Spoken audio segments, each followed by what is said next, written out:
If many of us, I think, could sum up our personal mission in life, our personal hope, if you will, it often boils down to a very simple concept. And I think Sam Garrett makes it clear in his song that we just listened to. I'll quote the chorus again. One by one, we come home. All I know, heart and soul.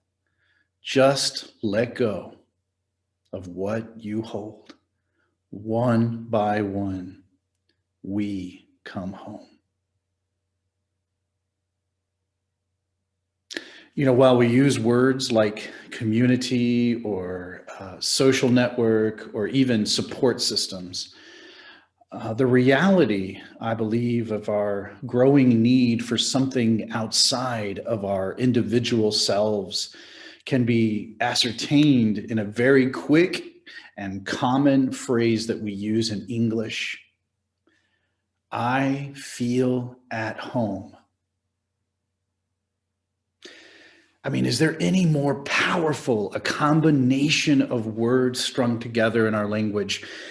There's something so impacting when those words reach your ears, right?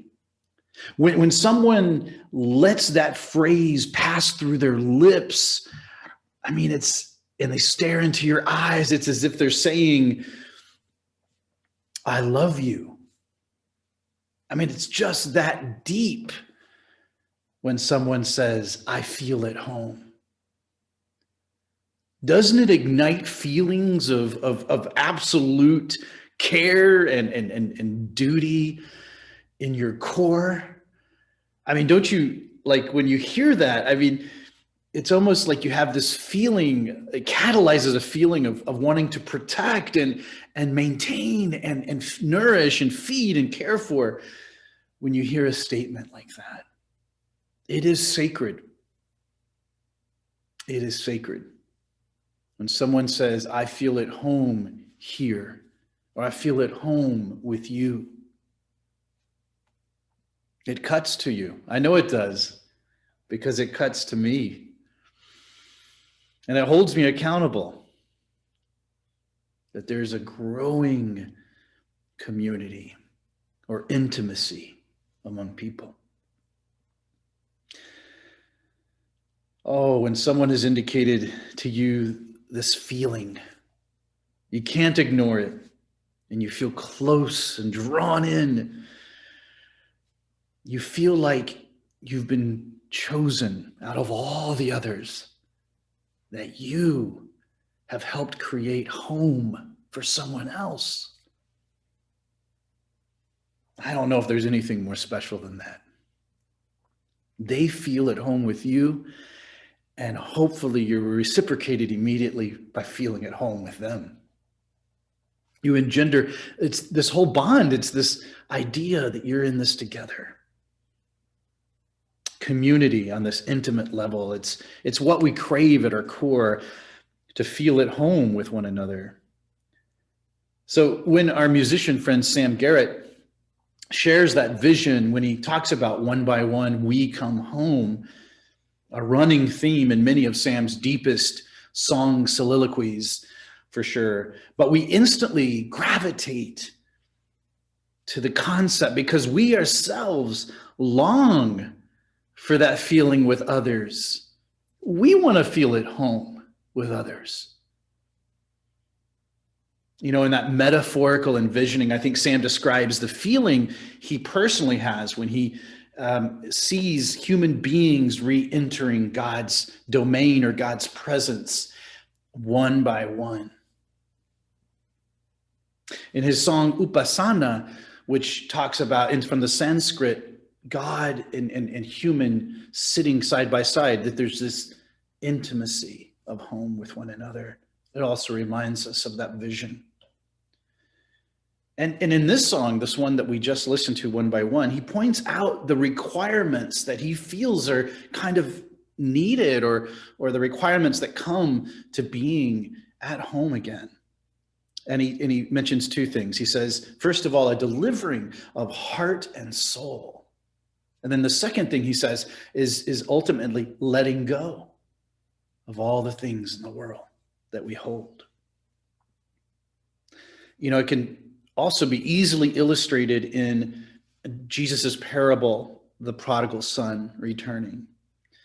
In that story that Paul so graciously shared the reading with us, Jesus describes the son who leaves his home to squander his entire inheritance on, it says, wild living or just foolishness.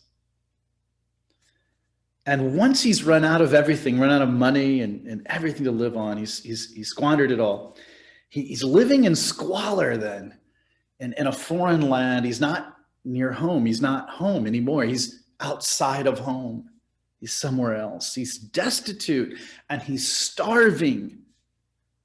And then it says, after a time of just starving and not being able to eat, he sees the animals are living better than he does. And he's like, it says he came to his senses. And he decides in his mind and in his heart, I'll return home, but not to be at home. Not that intimacy.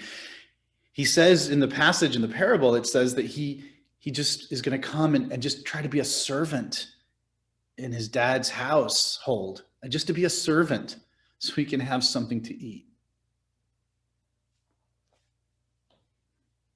As a parent, I know that breaks your heart.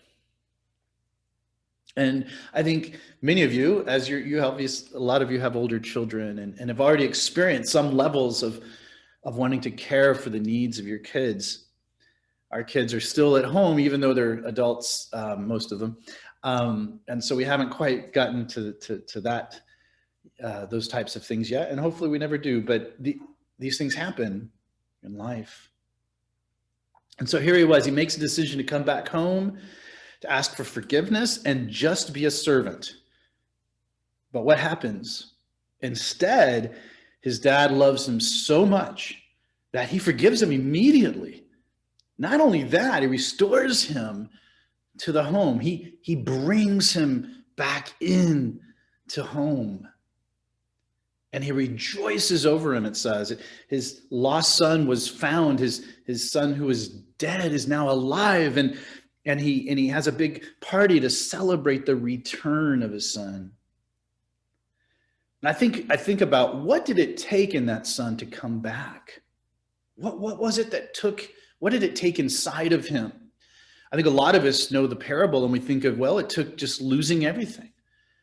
But in my opinion, it took everything for him to go home. Many of us have been in relationships where, whether it's family or friends or broken relationships with family or friends, where something prevented us from ever returning into relationship with that person. But somehow, in some instances, I believe there are examples among us where we overcame whatever it was that was preventing that relationship, and we found ourselves at home again. But I bet if you had to tell the story to us today, you'd probably have to say something along the lines of, it took everything to do that. To let go takes everything, everything we are, who we are, what we are.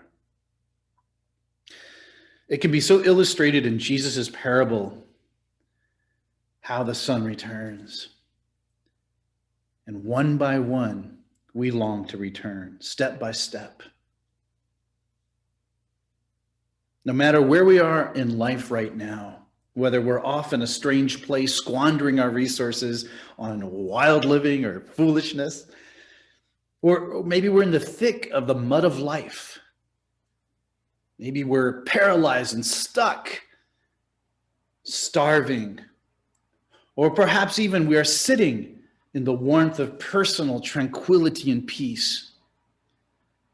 I could probably say confidently that each of us as human beings, as children of God, we long to be home. To be at home with God and to be at home with one another.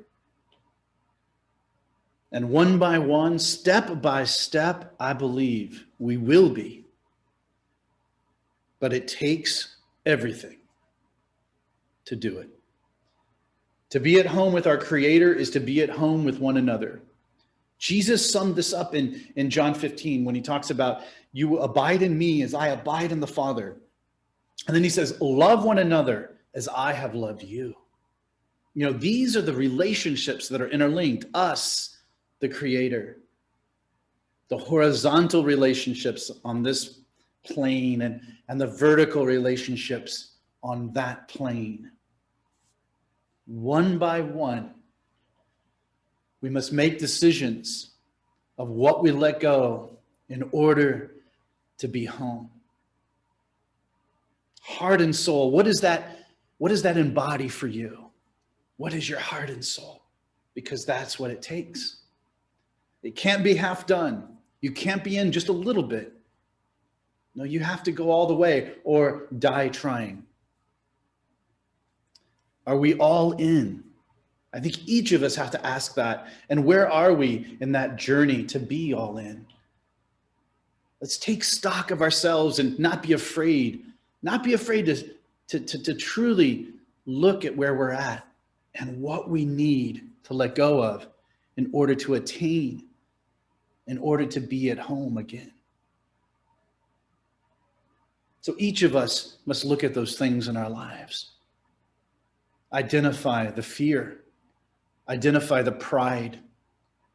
Identify the selfishness, the envy, the pain and the hurt. Identify those things and find ways to release them in order to be at home. So let's be at home with one another, and let's be at home with our Creator, one by one. Shalom.